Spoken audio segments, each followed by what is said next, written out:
For shading, I'm going to use my vertical line thumbprint. This is a Berry King number 2. All right, with this, we're always tipping this tool. Okay, so I'm tipping it front to back. I'm tipping it side to side. As we're tipping that, we're allowing that back edge or the side edge to kind of soften. So here where this is folded up, I want to get that shading right down underneath where that edge is, so we can get that good shadowing. And now as I roll around, I'm going to start looking for this highlighted ridge on the outside edge. So that little line on that outside, I'm getting my tool really close to the edge, tipped out towards that edge so I can get that nice hard line there, but it's softening the back line here.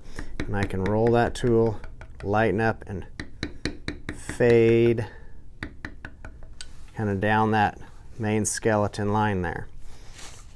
Roll over to this outside ridge here, do the same thing, tipping that tool towards that edge, softening the back of it, softening the side of it.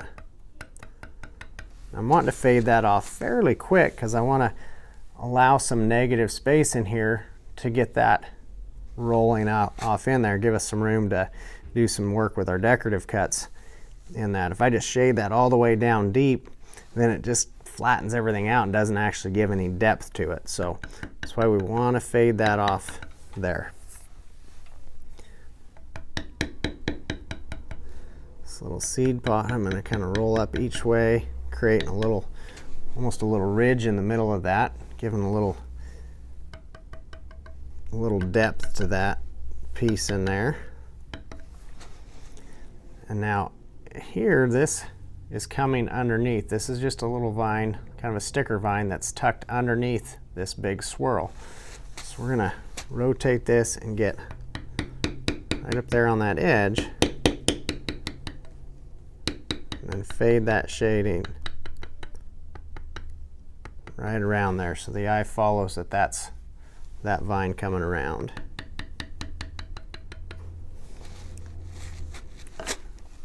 Here, while we have it tipped this way, I'm going to watch for that highlighted ridge out here on the tip. And then because this is tucking under that border, I want to get my shading right in next to that border, right? So you know that highlighted ridge runs down under that border there.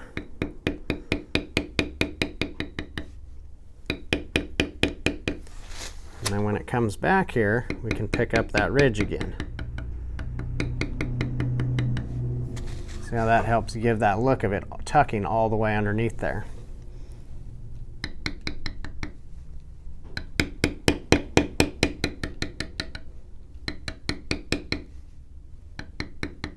By fading that shading down both sides, we just kind of created that little ridge and wrinkle right in the middle there, where we'll come back with some detail tools.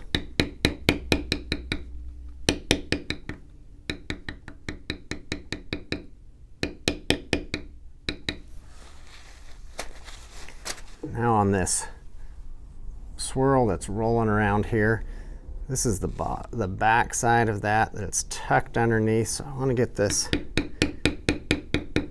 shading. I'm going to roll this around here, help get that depth of that falling underneath there.